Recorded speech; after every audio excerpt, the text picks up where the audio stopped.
Hi, everybody. Today I have another very interesting guest for you on the Sad Truth. Let me introduce you to him before I cede the floor to him. This is Michael Rectenwald. He's a clinical professor at NYU of liberal studies / global liberal studies. You'll have to explain to me what that is exactly. His books include academic writing, real-world topics, 19th century British secularism, science, religion, and literature, and an edited book titled Global Secularism in a Post-Secular Age. How you doing, Michael? Great. How are you, Saad? Good, good. God. Saad is my last name. God.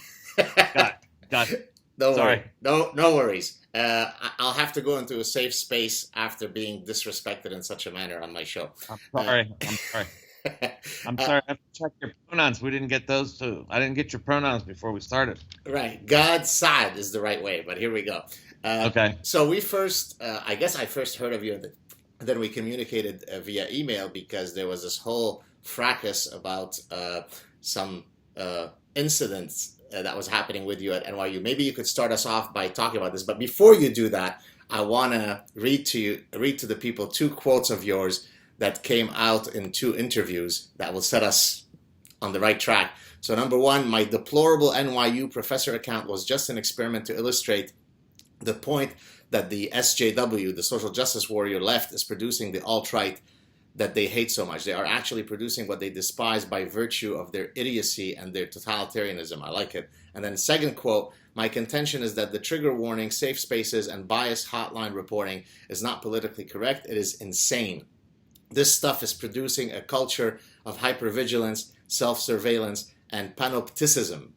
Take it away, Michael. Yes.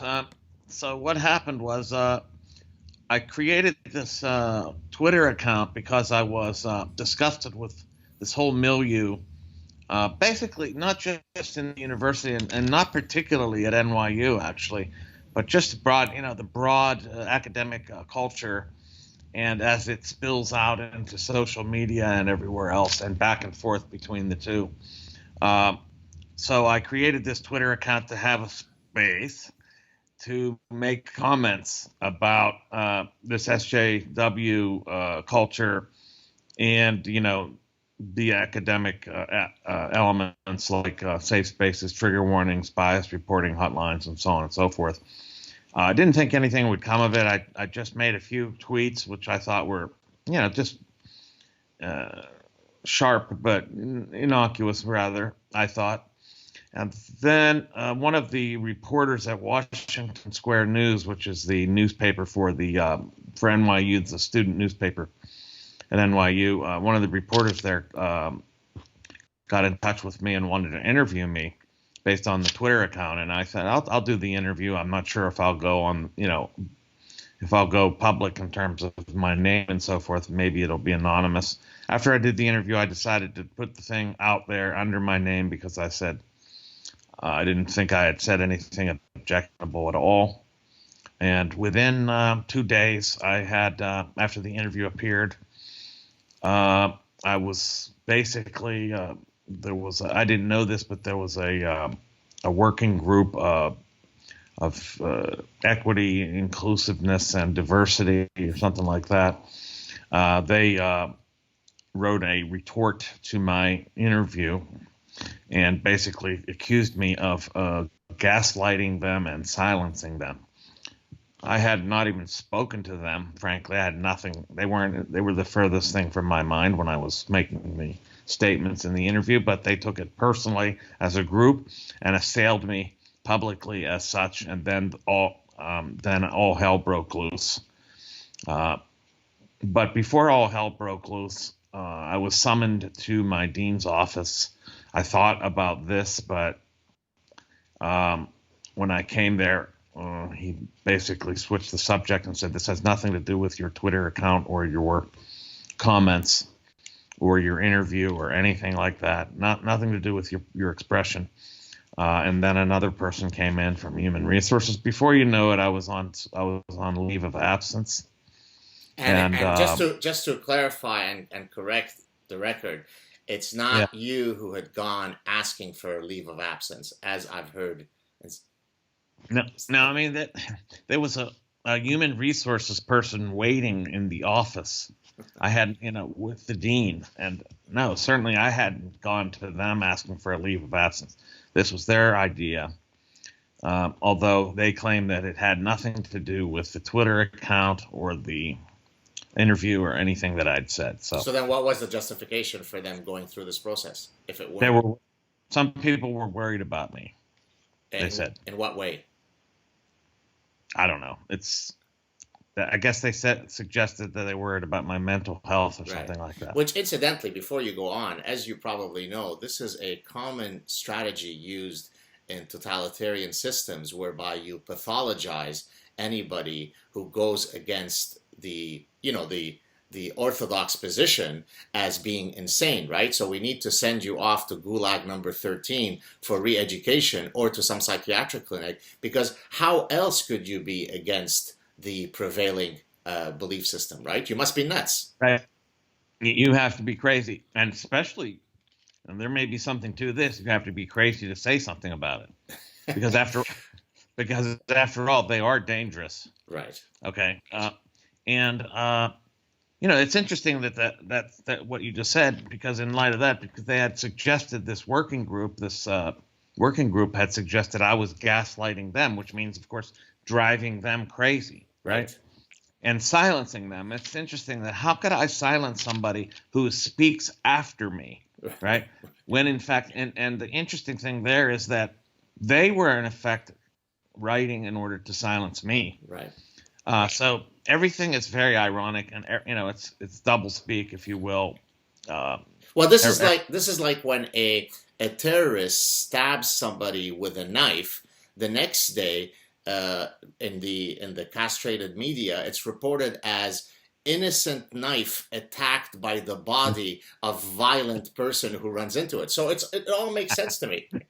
Yeah, that's exactly the way that it reads. Then, some other interesting things have ensued. I mean, I don't know if you want to get into this right away, but politically, I've had a huge fallout with,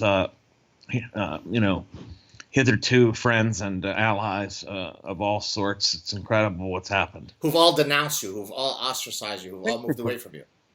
Yes. Right. Were you surprised by this, or could you have predicted it a priori that they might take this position if you come out? Well, I'm sort of surprised, but I think that what's happening is that since the election of Trump, the left has consolidated and are circling the wagons, so that anything that appears slightly off or is overlapping at all with the other side is being denounced, right, in toto. Well, so that's what's happening. Some of my go ahead. No, go ahead. Yeah.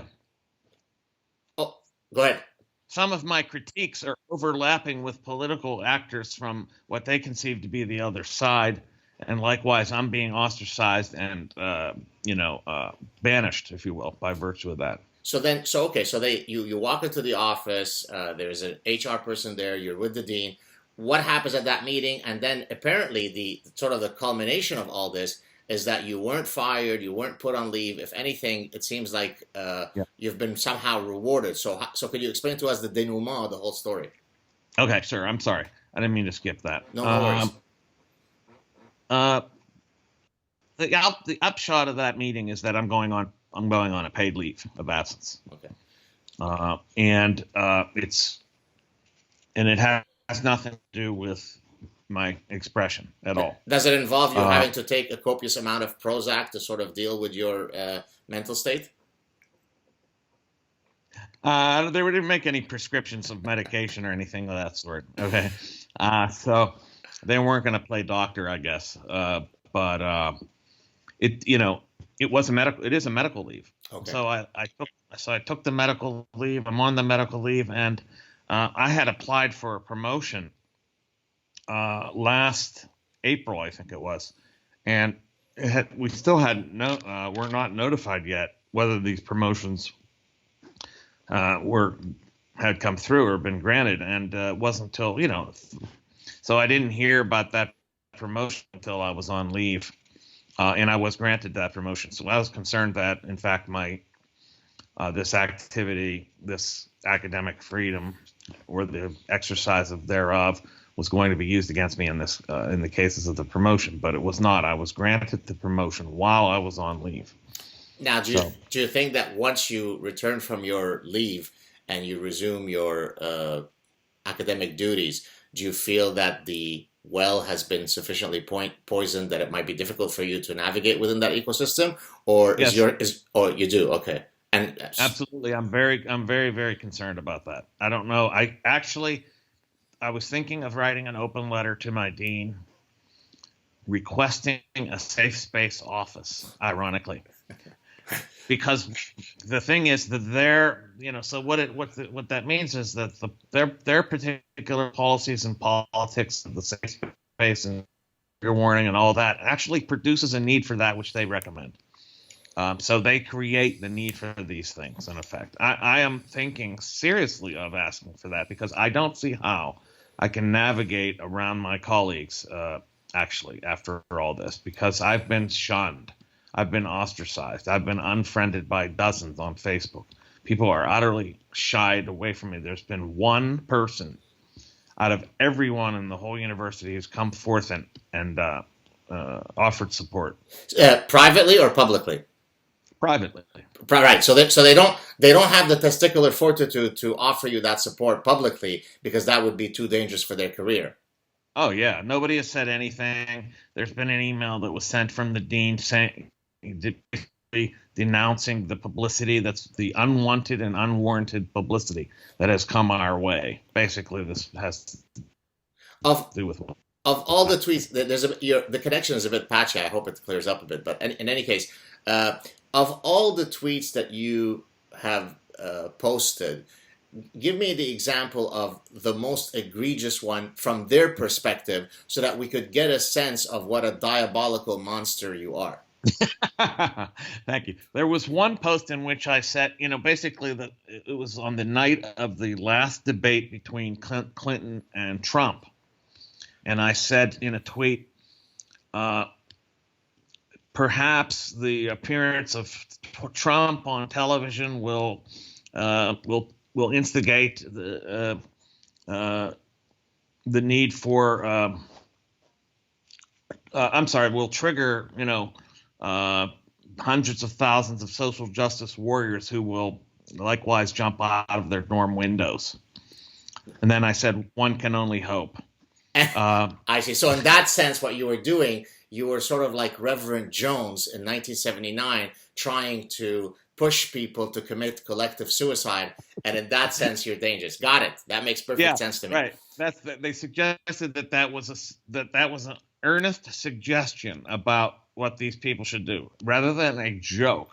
Obviously, first of all, that wasn't aimed at them because they aren't on my Twitter account. They would never get it. They would have never gotten. They would have never even noticed these tweets had it not been for this committee denouncing me as such. So let's suppose I walked in as an experiment. Maybe I need to do this to get some more YouTube views. I come into let me see, what is it again? The Liberal Studies / Global Liberal Studies department at NYU, wearing a Make America Great Trump hat. What happens to me? Oh my God. Oh my God.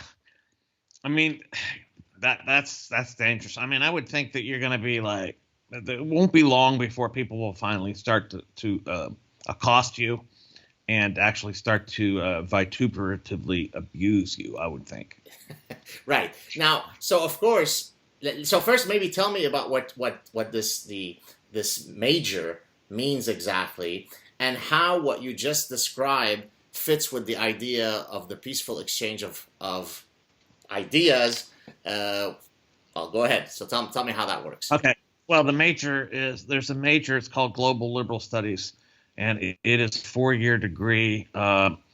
It's a kind of global studies program, but with a culturalist bent or emphasis. And so the students basically spend a year abroad in their junior year, and then they write a thesis on something to do with their global site. It's global. It's basically liberal studies, but globalized. And so the core courses are supposedly globalized, so that everything is, multicultural, if you will. So that's basic. But the qualifier liberal seems a bit redundant, because as opposed to what, global illiberal studies, what would it be? What does liberal mean exactly in this context, other than a social justice warrior? Yeah, it's the same as liberal arts, right? In the sense of it's supposed to be broad, right, and offering the person the producing rounded individuals, if you will, as opposed to narrow specialization. And so part of producing these rounded individuals is to teach them the tools of engaging in a critical evaluation of ideas, which involves the give and take of differing positions. And yet your reality suggests that that's not the case. And my hypothetical example of walking in with a Trump hat suggests otherwise. So how is it that certainly the administrators and the professors can exist in such a ridiculous contradiction? How is it that they? Well, I think it's broader than it's. I think the problem and the contradiction goes far beyond our program. I think it's rampant throughout the entire university, right? Because here's what's happening. There's a particular philosophy that's basically social justice warrior philosophical or ideological standpoint that has been adopted by the entire university. So effectively what this means is, and that's become policy. So what this means is that one's own philosophy as a person, as a professor, for example, is effectively overwritten, I would suppose, by the policies of the institution, which have adopted this particular ideology, which is now to be accepted by everybody. And if you don't accept it, who knows what happens to you? So, I mean, it seems incredible to me that in the 21st century, we're having these conversations. And oftentimes I receive emails or even public messages where people say, oh, come on, isn't this just an outlier? And you are living proof that it's not an outlier. And there are many, many other such cases. And of course, I've lived within the academic ecosystem my whole life, and I can assure you that it's not an outlier. Now, this doesn't mean that every single student who's walking around as a raging social justice warrior, but you are right that the prevailing sort of zeitgeist is exactly that which you're describing. Now, how do you see this shifting back to away from lunacy? Is it that there'll be a few people who speak out, yourself, a few others, and then hopefully people will jump on board in a domino effect, or is basically academia doomed? Well, that's a great question, and I'm not sanguine about the prospects, I have to be honest, because there aren't that many people coming out, if any.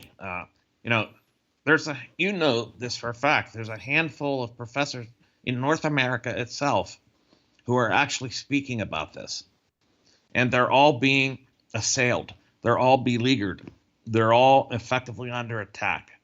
And that's only because they have voiced some disagreement or other with the panoply of ideological / philosophical ideas that are now, they're utterly the rage. They're policies in the university. So, I don't see how it's going to be toppled, except that its own excesses will destroy it. Right. It's possible that its own excesses will counter back and actually, boomerang and, cut its head off. Let's hope. I receive, many, many emails from all sorts of folks. So I'll share with you one, sort of the gist of it, which hopefully will introduce some optimism to our discussion. This was from a high school teacher, I don't remember which state, it doesn't matter, in the U.S., who was telling me that he has noticed a change in his students' responses to the social justice warrior stuff, such that the more senior students are still inculcated with the usual stuff that you and I are complaining about, whereas the younger ones now seem to be actually laughing at these positions. It is as though there is a shift. Now, of course, this one data point does not suggest that it's happening on an aggregate level, but it is certainly comforting to know that even within the experience of this one teacher, maybe the folks are starting to wake up. Let's hope. I mean, I wouldn't doubt that that some students, or even the majority of young students, are rejecting this. The question becomes whether it is become so digested and becomes so you know, Yeah, I mean, it becomes infused part of your personhood. Yes. so, yeah, part of the academic discourse and so much part of the ethical vocabulary of the university that there's no escaping it. That these students will just have to come and be indoctrinated, one group after the other. I mean, really, I noticed the same thing. My younger students, the first year students, they don't even know what I'm talking about. And when I tell them some of the things, they're shocked and appalled and laughing. One of the other responses is actually laughter to some of these idiocies, right? But then, as they get further along in their years in the university, the blue hair is on and all that. So you know that, right? The blue hair is Sure.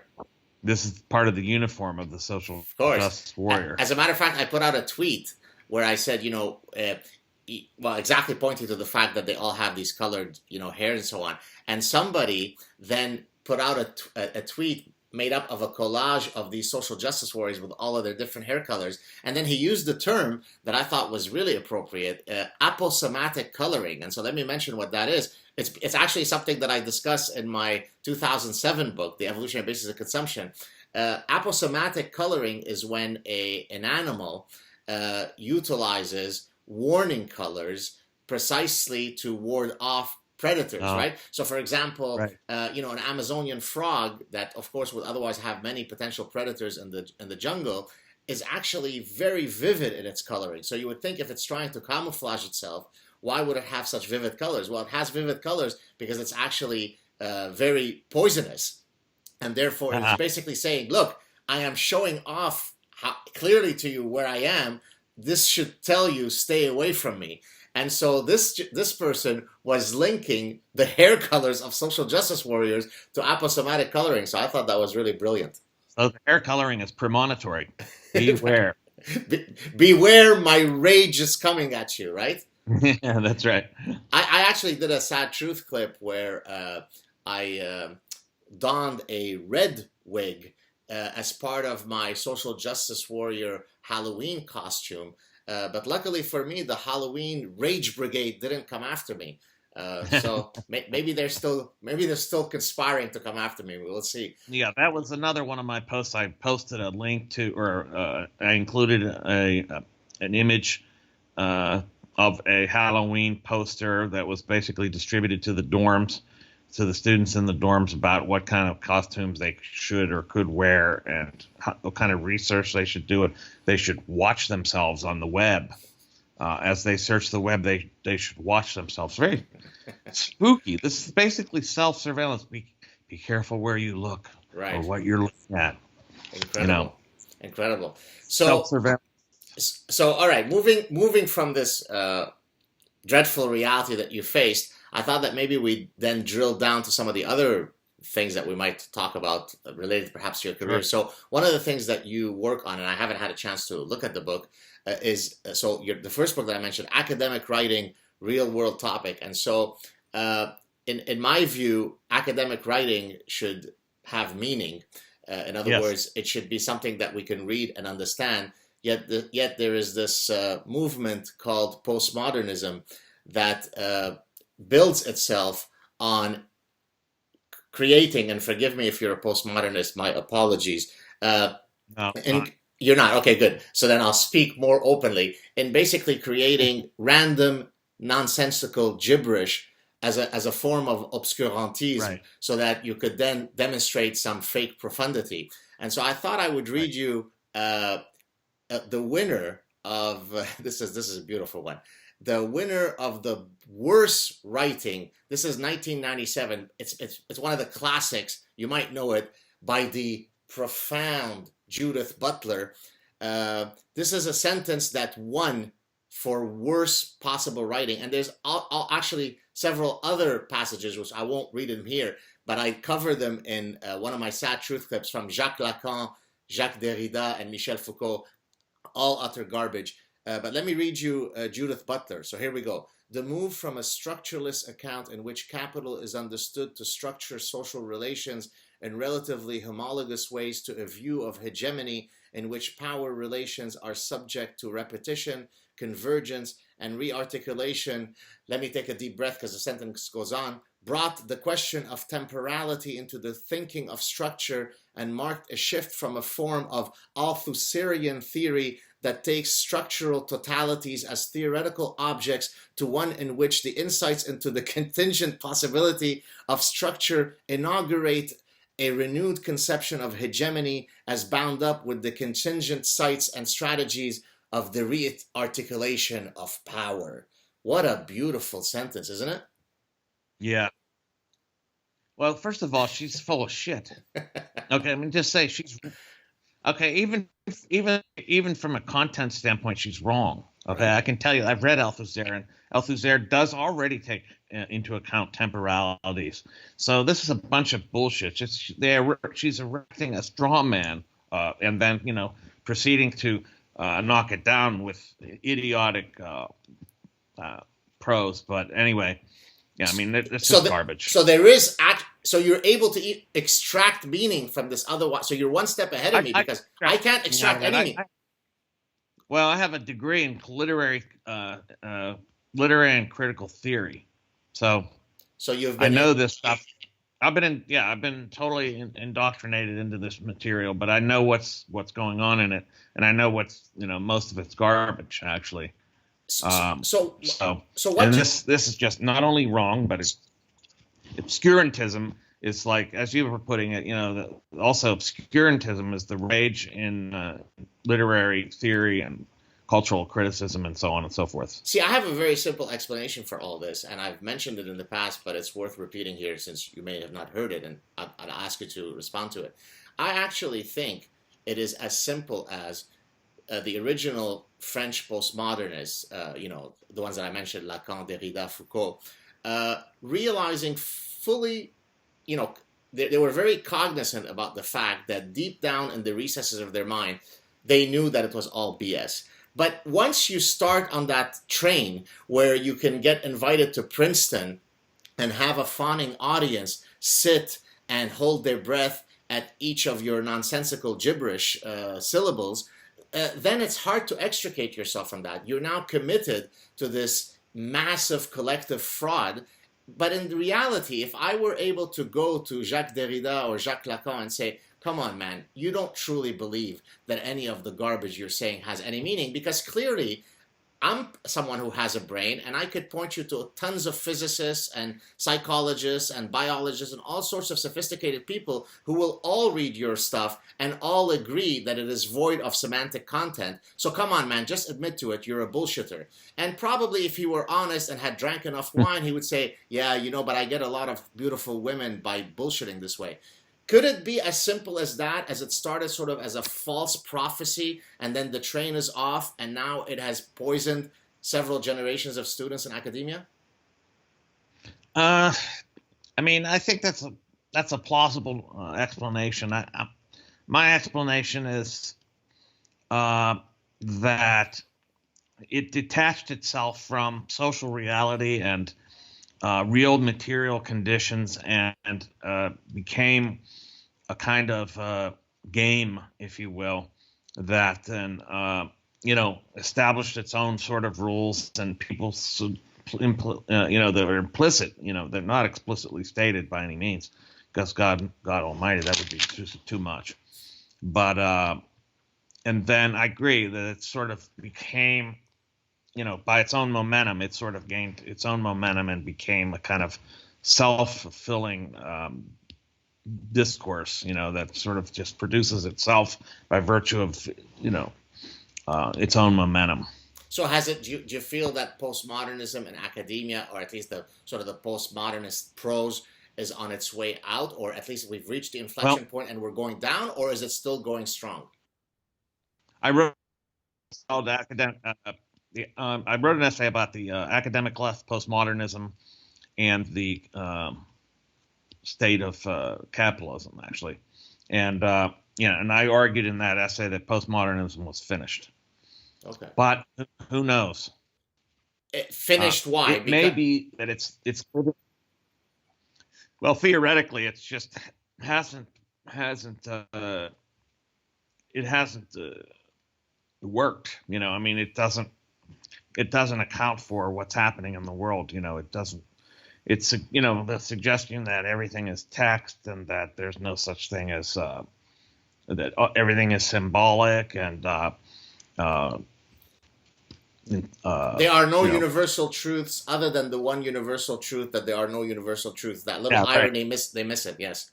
Everything is in the text. There's nothing outside of the text. All this kind of rubbish has been obviously proven wrong. I mean, I think it had to do with a kind of bubble that was existing in Europe and in the United States for 30 years or something. But I think it's burst.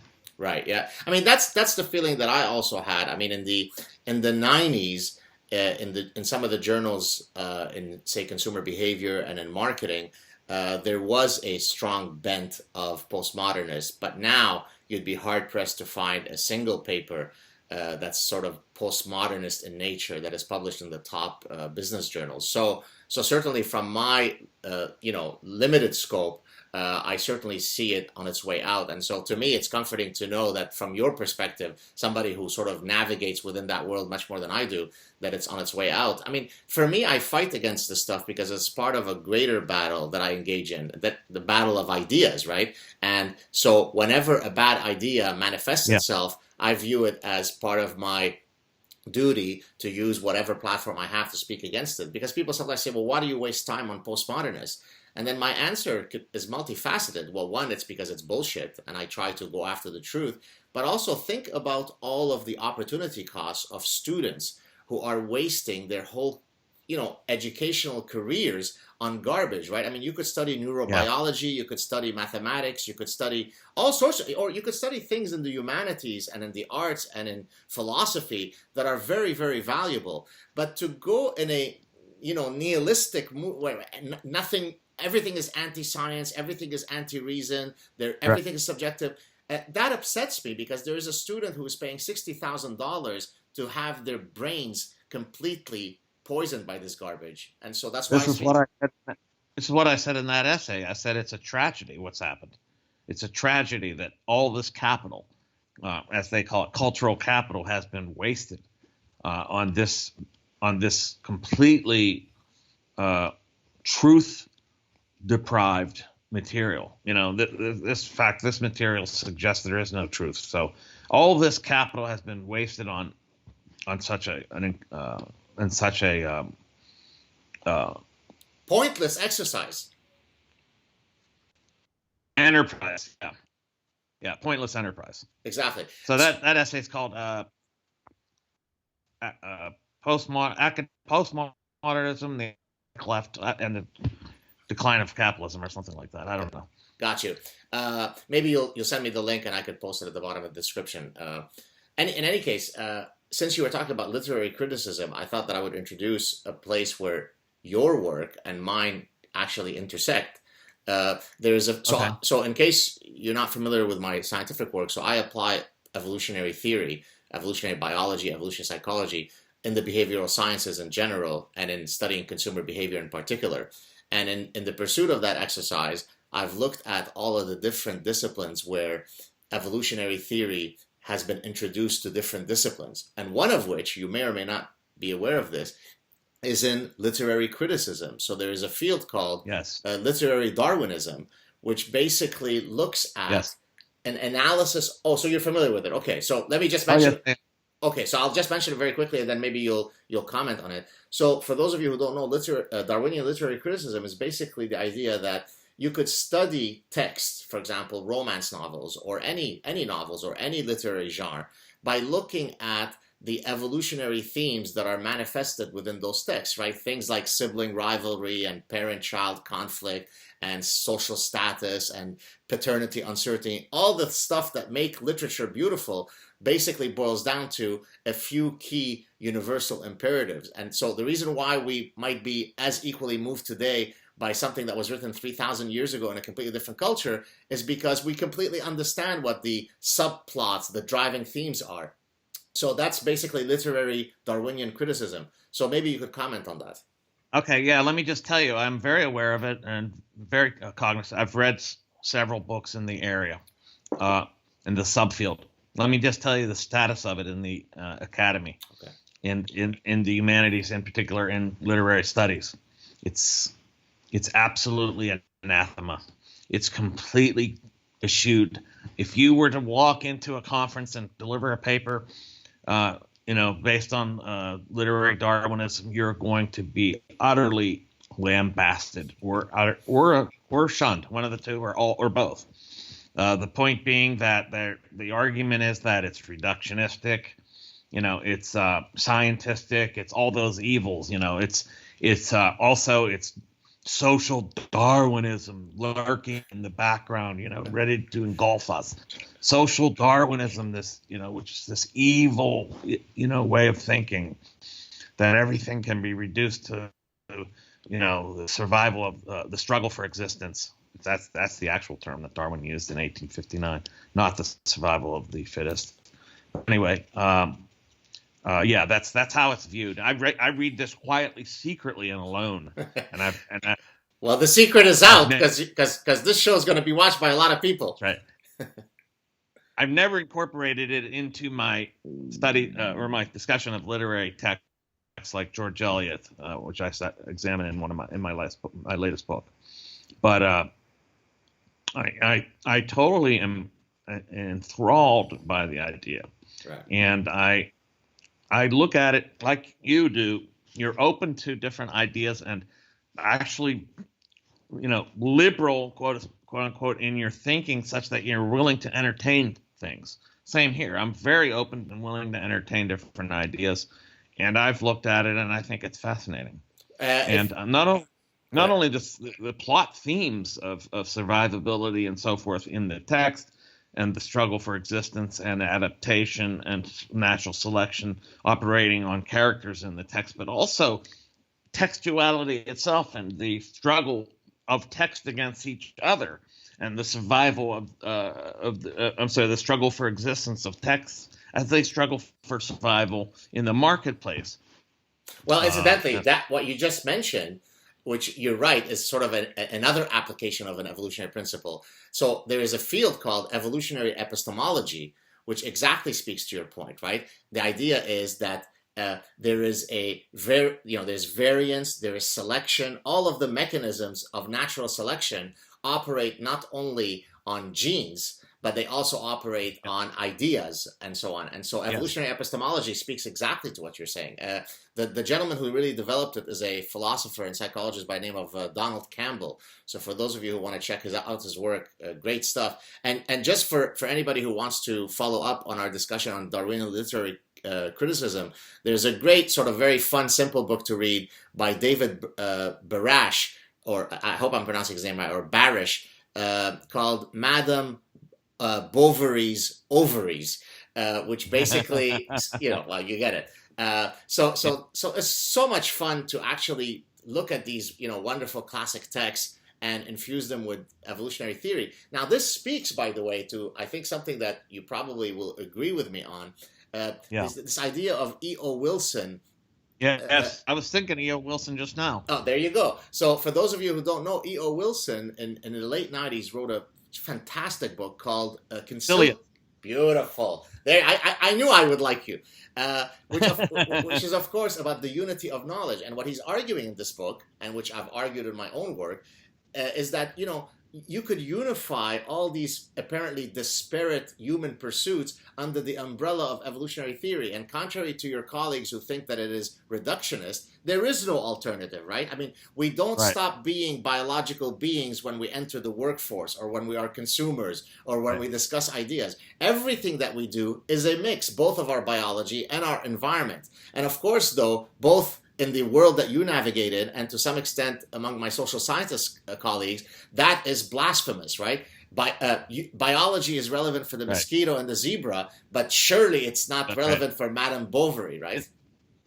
this has to do to that resistance, that or rejection, or utter eschewal and complete hatred of this notion of literary Darwinism, or Wilson's notion of consilience and the jumping together of different fields, and particularly the explanation of the arts and literature vis-a-vis science. The reason that's so resisted is largely because of turf battles, and protecting turf. And isn't that interesting? That they're actually proving the theories that they reject as they reject them. Paul Meehl, a very famous psychologist, I hope I don't botch his quote, said something to the following effect. He said, ethology rules academia. And ethology, of course, is the study of instinctual patterns of behavior, right?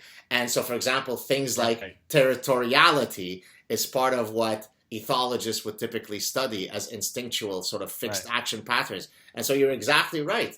Look, I tried to, at one point at my university, set up a interdisciplinary evolutionary studies program, which you would think by definition is the ultimate, it is the epitome of interdisciplinarity, right? And of course, on the mission statement of the university, it's always stated, we want interdisciplinarity. So here comes along this guy who's going to give you the model of interdisciplinarity. Once I start going to pitch it to each of the various deans, oh boy, did they erect their territorial defensive walls. And it went nowhere precisely for the reasons that you said. And the other thing is that it's counter to this particular liberal notion of diversity, in the sense that if it is, explanatory and is able to subsume other fields and make sense of them by virtue of itself, then it's abolishing difference, and that's bad. That's really bad. Right. Incredible. This is one of the worst things you can do. Right. All right. If you have an uber explanation, God help you. Right. Very true. So, well, I'm disheartened to hear that literary Darwinian criticism has not made inroads in your ecosystem, but we'll keep trying. We'll keep knocking at that door. Eventually, the paradigmatic walls will fall. Let's move on to the next topic, which is you've written a lot about secularism and science, which I'd love for you to talk a bit about. Yeah. But I guess the broader question here is, the idea of how oftentimes ideology comes into science and then pollutes science. So I don't know if that was sort of the angle that you were looking at when you were writing on the nexus of secularism and science, but maybe you could first talk about your writing on the topic, and then more generally on how ideology poisons scientific pursuits. Well, let's start it off this way. The assumption is that the general assumption is, or the received notion about science and as such, is that science is a secularizing activity. That when science, when there's a big scientific revolution, it secularizes the social order. I argue that this is wrong. This is a mistaken notion. There's nothing secular about science at all in the first place. Science is not secular by nature at all. There's nothing about science that necessarily secularizes anything at all. In fact, science was made secular on purpose. And that's what I trace. I trace the secularizing of science in the 19th century. Basically, I deal with both Lyell's principles of geology, and where the secularizing of science vis-a-vis geology takes place, and then later in the century with the secularization of the humans, of the natural of what we call biology, but of course wasn't biology at the time, of the life sciences, if you will, through the emergence of scientific naturalism, as purveyed by Thomas Huxley, Tyndall, and others, Clifford, and so forth, so on and so forth. So, Spencer, Herbert Spencer. Well, I'm sorry. Go ahead. Yeah. So what I argue is that science had to be made secular, and that I show this process of the secularizing of science in two major episodes. As I said, the geological science, and with the emergence of scientific naturalism And it's, of course, scientific naturalists were the promoters of Darwinian science. So is it that you're in the manner in which you're using the term, you go into a content area and you study how the religious narrative is removed as a explanatory possibility? It's overwritten or removed. Basically in geology, this happened through this notion of uniformity of nature. And I show how this notion of uniformity basically removes the religious content and attacks the catastrophism that's supposedly embedded in geology. That was a phrase, of course, invented at the time by William Whewell, catastrophism of geology, and replaces it with this uniformitarianism. Right. That's what happens in the 1830s with the principles of geology. And then in the 1850s, really, I argue that this movement called secularism, which was actually founded in 1851 by George Holyoake, impacts the philosophy of science, basically, and is greatly influential and is adopted, in effect, by by scientific naturalism, in Huxley, and then is pervaded throughout the rest of the century in the battle against religion, as we've heard, against the clerics, takes place, and they are basically removed from science, so to speak, over the rest of the century. Do you look at all at the tension between, so I had let me back up. So I had a guest on my show a while ago, Jerry Coyne, who's a evolutionary biologist, who's written a book. His most recent book is on the tension between science and religion. And of course, there are different positions you can take, right? You can argue that they should not coexist because one really gets closer to the truth as best as it can, while the other one doesn't.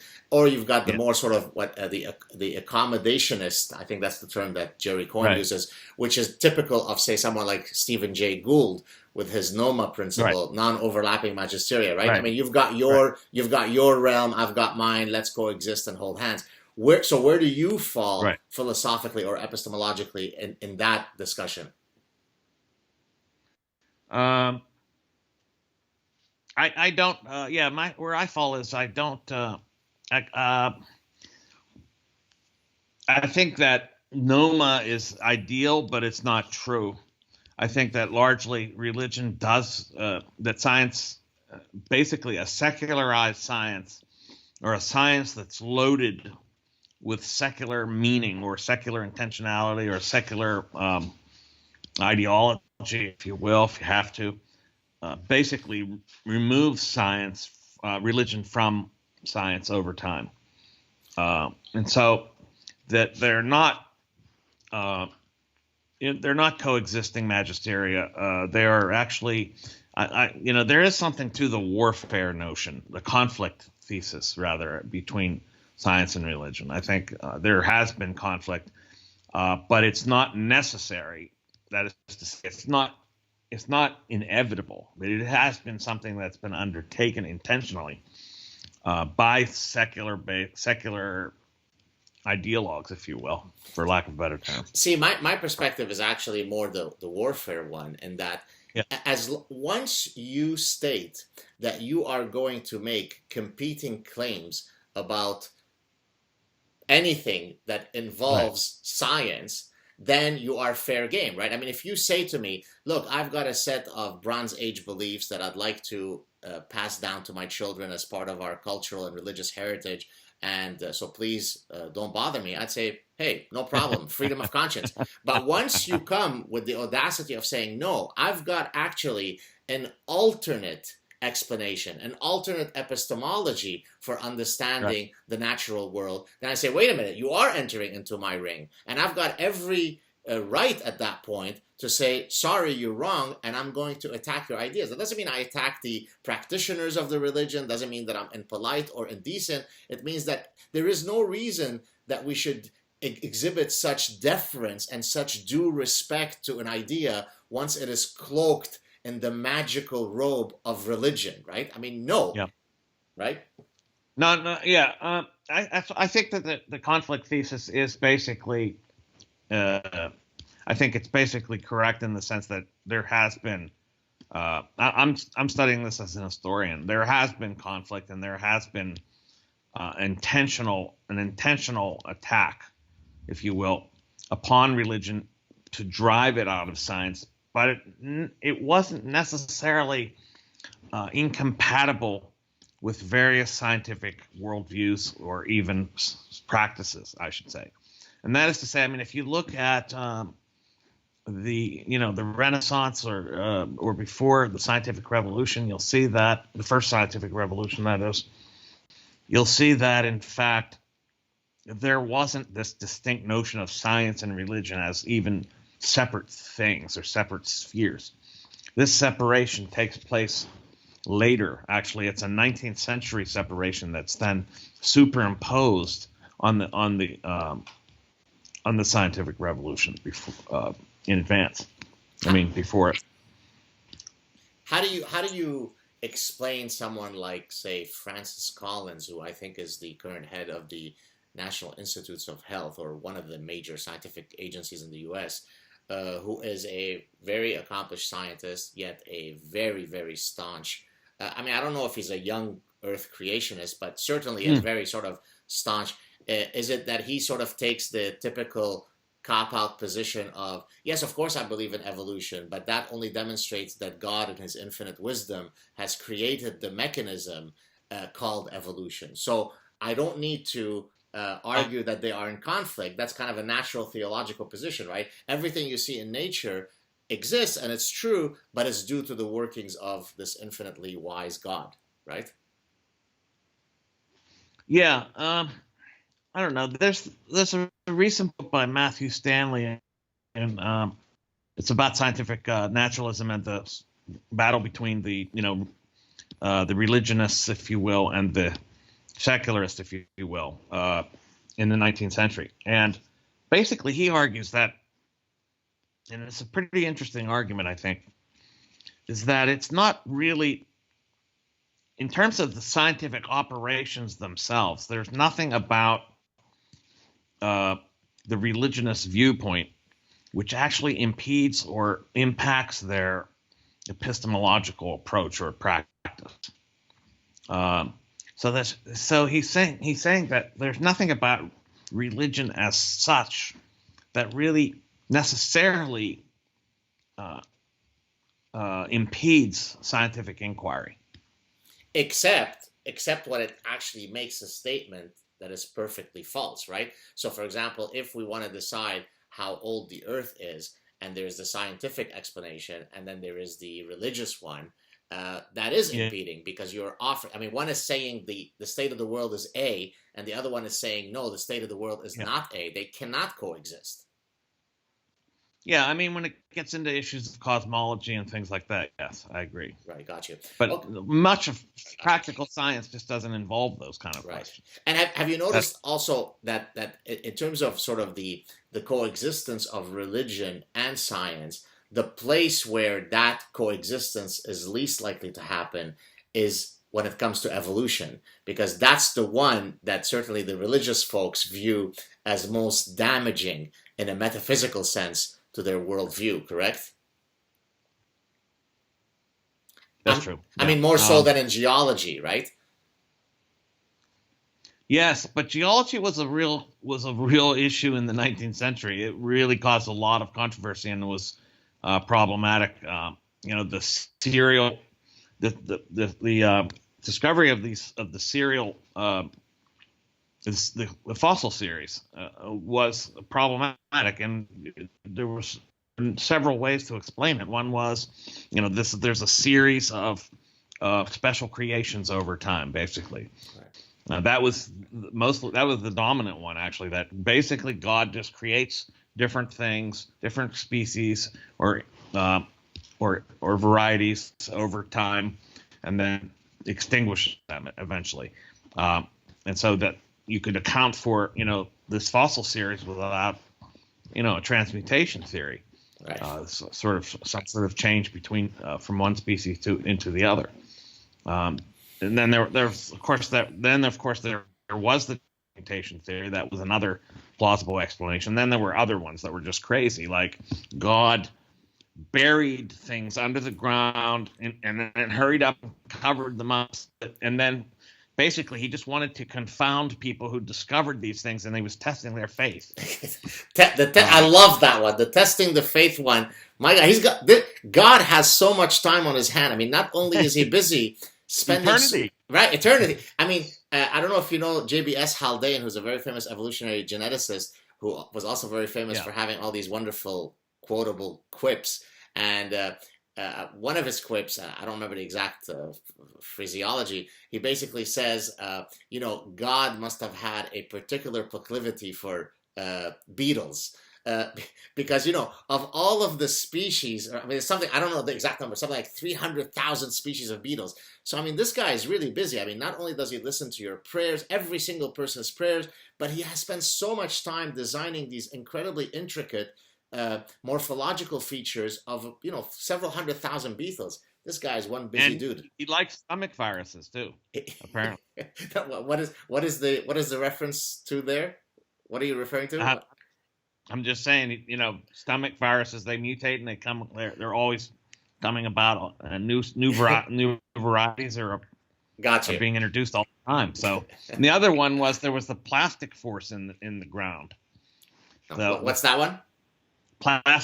There was a plastic force underground that made these bones, or these, relics of supposed relics of organisms, but really they weren't. They were just the production of a plastic force that was underground that made the bones look like the fossils of previous existing species. Religion has an infinite capacity to parasitize the human mind. But in any case, I wanted to end today's... there were... Go ahead. No, wrap it. Finish your point. Go ahead. I was going to say... No, that's fine. Oh, there's a bit of a lag between us. Are there any, as we wrap up our chat, are there any projects that you're working on, things that you'd like to promote that might not yet be available for the public to know about, that you might use this time to tell us about? A book that you're working on? I'm thinking about... Yeah, I believe I may be writing a book about this particular issue, the issue of the social justice warriors and the diversity and safe space, trigger warning, the whole panoply of things. And I might examine it somehow from a historical perspective to see where it's coming from, where, what its provenance is, what its cultural provenance is, what its meaning is culturally, socially, politically, and so on and so forth. So look for that. Let's make sure that you don't use the same literary agent or send it to the same publisher, because I'm working on a similar book. Or maybe our respective voices will join together to create a tsunami against the anti-social justice warriors. Great talking to you today, Michael. Stay on the line. I will post any information that for people to find you, whether it be your website or your Twitter account. Real pleasure talking to you, buddy.